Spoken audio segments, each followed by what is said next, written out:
नमस्कार. भारतशक्ती मराठीच्या रणनीती कार्यक्रमात तुम्हा सगळ्या प्रेक्षकांचं पुन्हा एकदा मनःपूर्वक स्वागत आणि आज असणाऱ्या मकर संक्रांतीच्या सगळ्या टीमकडून सगळ्या प्रेक्षकांना खूप खूप शुभेच्छा. प्रेक्षक हो, या आठवड्याच्या सुरुवातीला जर्मनीचे चान्सेलर फ्रेडरिक मर्ज 2 दिवसांच्या भारत दौऱ्यावरती आले होते. त्या दौऱ्याचं नेमकं महत्त्व काय होतं आणि या दौऱ्यानंतर भारत आणि जर्मनी किंवा भारत आणि युरोपियन युनियन यांच्यातले संबंध कशा पद्धतीने पुढे जाण्याची शक्यता निर्माण झाली आहे, या सगळ्याचबद्दल आजच्या भागात आपण मार्गदर्शन करून घेणार आहोत. आणि यासाठी भारतशक्ती मराठीचे मुख्य संपादक नितीन गोखले आपल्याबरोबर उपस्थित आहेत. सर, आजच्याही भागात तुमचं मनःपूर्वक स्वागत आणि मकर संक्रांतीच्या तुम्हालाही खूप खूप शुभेच्छा. नमस्कार. नमस्कार. संक्रांतीच्या आपल्या सगळ्या दर्शकांना पण शुभेच्छा आणि तुला व्यक्तिशः पण माझ्याकडनं शुभेच्छा. धन्यवाद सर. सर, खरं तर जर्मनीचे चान्सेलर फ्रेडरिक मर्ज यांनी ज्यावेळेला आपल्या पदाची शपथ घेतली त्याच्यानंतर हा त्यांचा पहिलाच भारत दौरा होता. त्या दृष्टीने या दौऱ्याचं काय महत्त्व होतं असं तुम्हाला वाटतं? त्यांच्या शपथविधीनंतरचा पहिला दौऱ्याच्या व्यतिरिक्त त्यांचा पहिला एशियामधल्या कुठल्याही देशामध्ये त्यांचा हा पहिला दौरा होता. आता जर्मनी युरोपमधला सगळ्यात मोठा आणि सगळ्यात ताकदवर देश आहे. आणि आता सध्या जसं अमेरिकेबरोबर आपले संबंध जसे थोडे बहुत म्हणजे ढासळलेले आहेत, बिघडलेले आहेत. तर अशा परिस्थितीत आणि युरोपचे पण अमेरिकेबरोबरचे संबंध सध्या खूप तणावपूर्ण आहेत. त्यामुळे युरोप दुसरीकडे कोणाबरोबर कशा पार्टनरशिप्स करता येतील, कसं डिफेन्स आणि बाकीच्या फॉरेन पॉलिसीमध्ये कुठल्या प्रकारचं सहकार्य करता येईल याचे सगळ्याचा शोध घेत असल्यामुळे आणि भारत सुद्धा जसं डायव्हर्सिफिकेशन म्हणतात की अमेरिकेपासून बाजूला होऊन दुसऱ्या कुठल्या देशांबरोबर आपल्याला आपले व्यापारिक संबंध, आपले संरक्षण संबंध हे सगळे वाढवता येतील याचा आढावा घेत असल्यामुळे हा जो दौरा होता हा एका प्रकारे एक नवीन एक पर्व सुरू होईल भारत आणि जर्मनीच्या त्यांच्यामधल्या संबंधांमध्ये, हे असं अगदी ठामपणे म्हणता येईल. कारण जर्मनी आणि भारतचे जुने संबंध असले तरी सुद्धा ते नेहमी कुठल्या ना कुठल्या कारणाने पूर्णपणे त्याच्यावरती अंमलबजावणी त्या धोरणांवरती किंवा त्या ठरवलेल्या करारांवरती किंवा सही केलेल्या करारांवरती अंमलबजावणी होत नव्हती. पण आता दोघांकडेही कंपल्शन एक आहे की आपल्याला एकमेकांच्या मदतीने आणि एकमेकांचा सपोर्ट करून आपल्याला पुढे सरकायला लागणार आहे. म्हणून हा दौरा महत्वाचा होता असं मला वाटतं. सर, खरं तर 19 वेगवेगळ्या करारांवरती यावेळेला मान्यता मिळालेली आहे किंवा तसं संयुक्त निवेदनामध्ये त्यांनी म्हटलेलं आहे. आणि मुख्यतः संरक्षण, व्यापार आणि तंत्रज्ञान हे 3 महत्त्वाची क्षेत्र त्याच्यामध्ये त्यांनी उल्लेखलेली आहेत. त्या दृष्टीने काय महत्त्व आहे?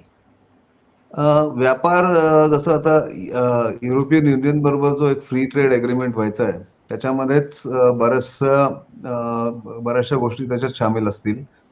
जर्मनी बरोबर वेगळा फ्री ट्रेड एग्रीमेंट होणार नाहीये, पण जर्मनी जसं मी म्हटलं की युरोपमध्ये फ्रान्सच्या बरोबरीने जर्मनी हा एकमेव असा देश आहे जो म्हणजे त्याच्याकडे आर्थिक आणि टेक्नॉलॉजिकल ताकद किंवा एक्सपर्टीज आहे. मोठे देश आहेत, त्यांच्याकडे जनसंख्या पण चांगली आहे.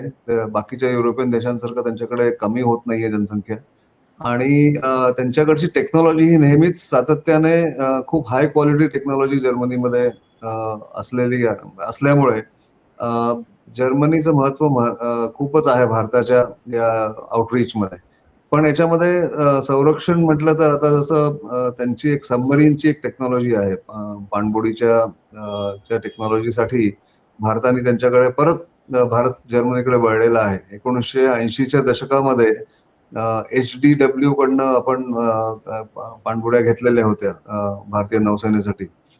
पण आता नौदलाला नवीन प्रकारचं टेक्नॉलॉजी पाहिजे आणि ती आता एक चर्चाच नाही तर एक करारावरती पूर्णपणे सिरियसली शेवटच्या टप्प्यावर एक बातचीत सुरू आहे नौदलाची आणि किंवा संरक्षण मंत्रालयांच्या दोन्हीकडच्या संरक्षण मंत्रालय आणि TKMS थायसन कुरुप मरीन सिस्टम्स म्हणून जी एक कंपनी आहे त्यांच्या वतीने या पाणबुड्या भारतात त्याचं निर्मिती केली जाणार आहे. अक्षरशः मुंबईत माझगाव डॉक्स बरोबर त्यांचा एक करार झालेला आहे, तिथे ते होणार आहेत. त्याची किंमत किती असेल, त्याच्यात टेक्नॉलॉजी किती प्रकारची, कुठल्या प्रकारची येईल, याच्यावरती सध्या चर्चा सुरू आहे. घेणार आहे भारत त्यांच्याकडनं 30,000 करोड रुपयाची हा जो प्रोजेक्ट आहे हा नक्की झालेला आहे. फक्त कधी त्याची सुरुवात होईल हे बघायचं आहे. पण याच्यावरच थांबणार नाहीयेत. म्हणजे भारत फक्त जर्मनीकडनं घेणार आहे असं नाही. तर आता जर्मनीनी अमेरिकेच्या धोरणामुळे इतके वर्ष काय होतं की युरोपमधले देश नेटो, नॉर्थ अटलांटिक ट्रिटी ऑर्गनायझेशनच्या अनुषंगाने त्यांनी आपापले सैन्य दल कमी केलेलं होतं, त्याच्यावरचा खर्च कमी केलेला होता. पण रशियाच्या युक्रेनवरच्या आक्रमणानंतर सगळे युरोपियन देश जागे झालेले आहेत. त्यांना आता वाटायला लागलं की अमेरिका आणि राष्ट्रपती ट्रम्प काही आपल्या मदतीला येणार नाहीत. आणि त्यांनी हे स्पष्ट केलेलं आहे राष्ट्रपती ट्रम्पनी की युरोपनी आपला खर्च वाढवला पाहिजे संरक्षण क्षेत्रावरती आणि आपापलं संरक्षण करण्याची कुवत किंवा क्षमता त्यांनी वाढवली पाहिजे. तर जर्मनी एकेकाळी दुसऱ्या महायुद्धाच्या आधी खूप मोठं ताकदवर देश होता मिलिटरीली, आपल्याला माहितीच आहे. दुसरं महायुद्ध जर्मनी आणि बाकीच्यांच्या विरुद्ध झालं होतं. तर त्याच्यानंतर त्यांना ते काही करू दिलेलं नव्हतं. पण आता जर्मनीने ठरवलं की 800 बिलियन युरोज या येत्या 4 वर्षात किंवा 5 वर्षात ते संरक्षण क्षेत्रावरती खर्च करतील. त्यामुळे भारताच्या कंपनीजना ज्या डिफेन्समध्ये आहेत, ज्या संरक्षण क्षेत्रात काम करतायत आणि ज्यांचं आता टेक्नॉलॉजी पण चांगली होते, त्यांचे प्रोडक्ट्स आणि प्लॅटफॉर्म पण वाढतायत, जसं भारत फोर्ज आहे, महिंद्रा, L&T या सगळ्यांकडनं जेवढं काही आणि आपल्याकडच्या दारुगोळाच्या कंपनीज ज्या आहेत, सोलार आहे, भारत फोर्ज आहे, या सगळ्या अडानीची कंपनी आहे. या सगळ्यांसाठी एक मोठी संधी जर्मनीमध्ये येत्या काही वर्षात आहे.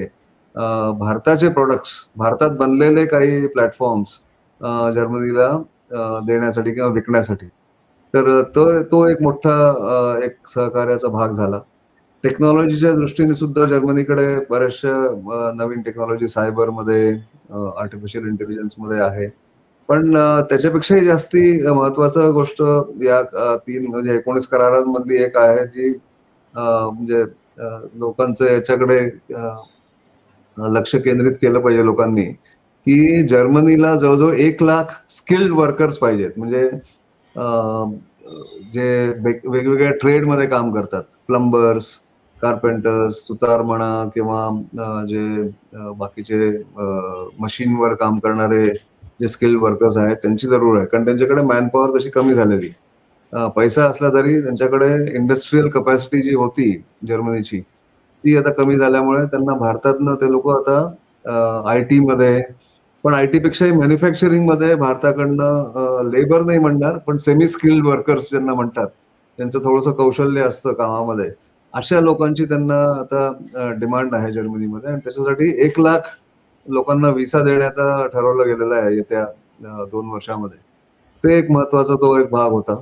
आणि तिसरं म्हणजे पॉलिटिकली म्हणजे युरोपियन युनियनचं फ्री ट्रेड एग्रीमेंट करण्यासाठी जर्मनीकडनं जेव्हा पूर्णपणे समर्थन मिळालेलं आहे भारताला.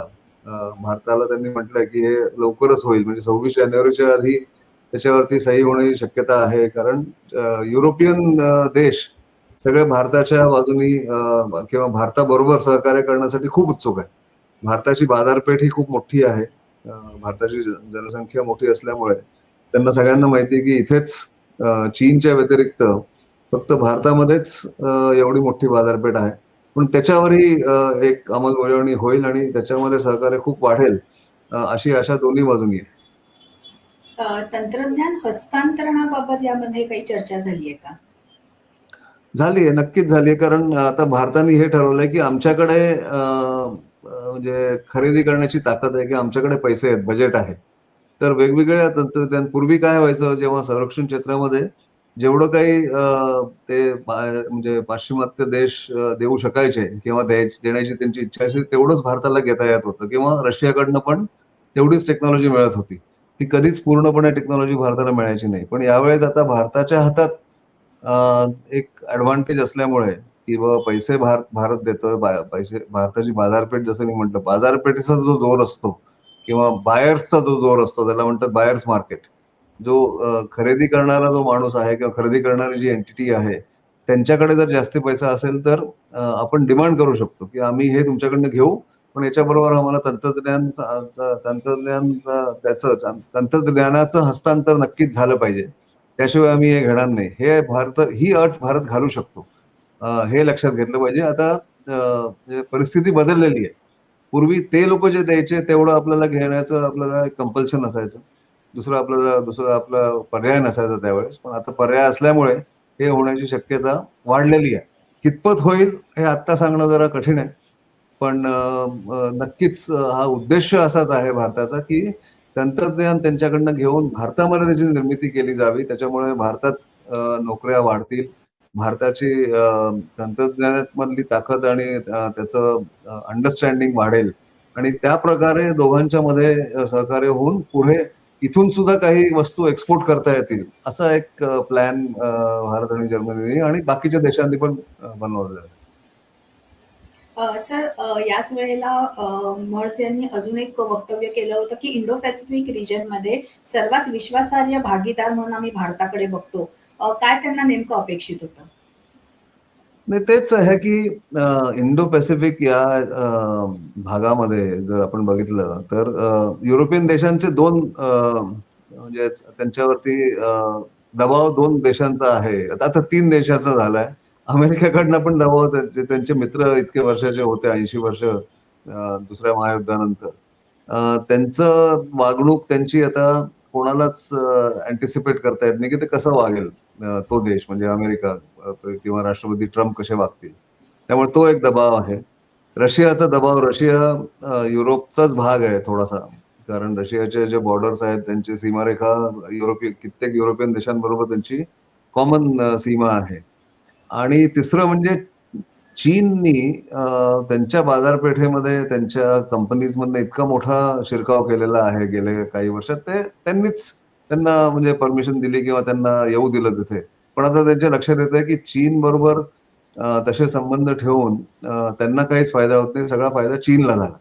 म्हणून ते आता भारताकडे वळलेले आहेत.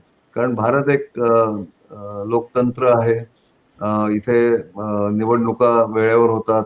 निवडणुकांमध्ये काही बदल झाला तर हस्तांतर सत्तेचं अगदी शांतपणे होतं आणि भारताचं वाढतं आर्थिक बळ आणि संरक्षण क्षेत्रातली ताकद हे सगळं बघितलं गेलं आणि जॉग्राफी म्हणजे आपलं जे भौगोलिक स्थान आहे भारताचं इंडो पॅसिफिकमध्ये या सगळ्यांच्या कॉम्बिनेशनमुळे युरोपियन देशांना हे लक्षात आलेलं आहे की भारताबरोबर तर आपली मित्रता वाढली पाहिजे, मैत्री अशी झाली पाहिजे की कुठेही इंडो पॅसिफिकमध्ये जर काही करायचं असेल तर भारत हा मुख्य अँकर इंडो पॅसिफिकसाठी युरोपियन देशांसाठी बघितला जातो आणि म्हणून जर्मनीच्या या नेत्यांनी असं वक्तव्य इथे केलं.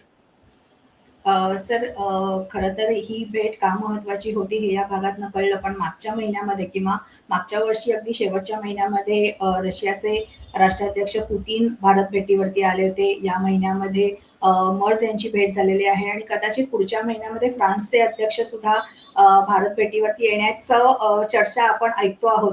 त्यामुळे भारत हा खरोखरच किती विश्वासार्ह भागीदार म्हणून अनेक देशांच्या दृष्टीने महत्वाचा आहे हे सुद्धा अधोरेखित झालंय. पण या निमित्ताने जी काही माहिती आज तुम्ही दिली त्या सगळ्या माहितीसाठी सगळ्या प्रेक्षकांकडनं खूप खूप धन्यवाद सर. नमस्कार. नमस्कार. प्रेक्षको, या भागात मिळालेली माहिती तुम्हाला कशी वाटली ते कमेंट्सद्वारे आमच्यापर्यंत नक्की पोहोचवा. त्यासाठी काय करायचंय, भारत शक्ती मराठी या युट्यूब चॅनलला लाईक करा, शेअर करा, सबस्क्राईब करा.